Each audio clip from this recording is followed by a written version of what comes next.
Bran's bastard brother Jon Snow moved closer. "Keep the pony well in hand," he whispered, "and don't look away. Father will know if you do." Bran kept his pony well in hand, and did not look away. His father took off the man's head with a single sure stroke.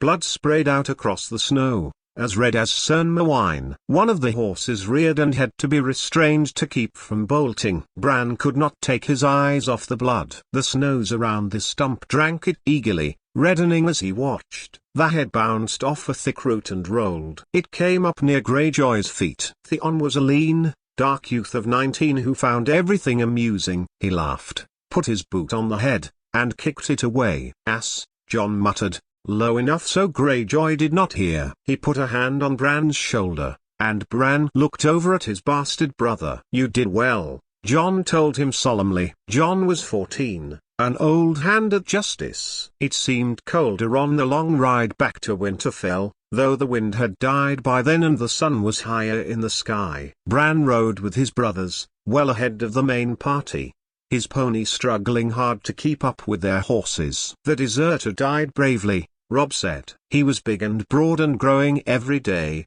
with his mother's coloring.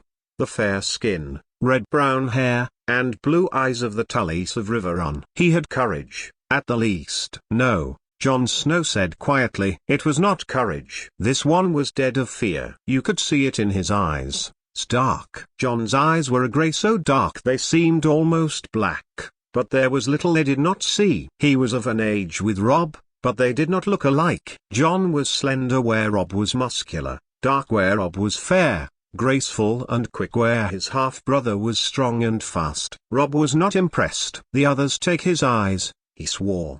"He died well." "Race you to the bridge." "Done," Jon said, kicking his horse forward. Robb cursed and followed, and they galloped off down the trail, Robb laughing and hooting, Jon silent and intent. The hooves of their horses kicked up showers of snow as they went. Bran did not try to follow. His pony could not keep up. He had seen the ragged man's eyes, and he was thinking of them now. After a while, the sound of Robb's laughter receded, and the woods grew silent again. So deep in thought was he that he never heard the rest of the party until his father moved up to ride beside him. "Are you well, Bran?"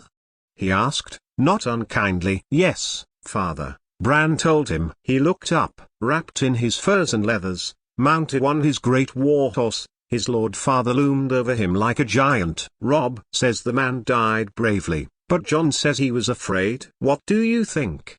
his father asked. Bran thought about it. "Can a man still be brave if he's afraid?" "That is the only time a man can be brave," his father told him.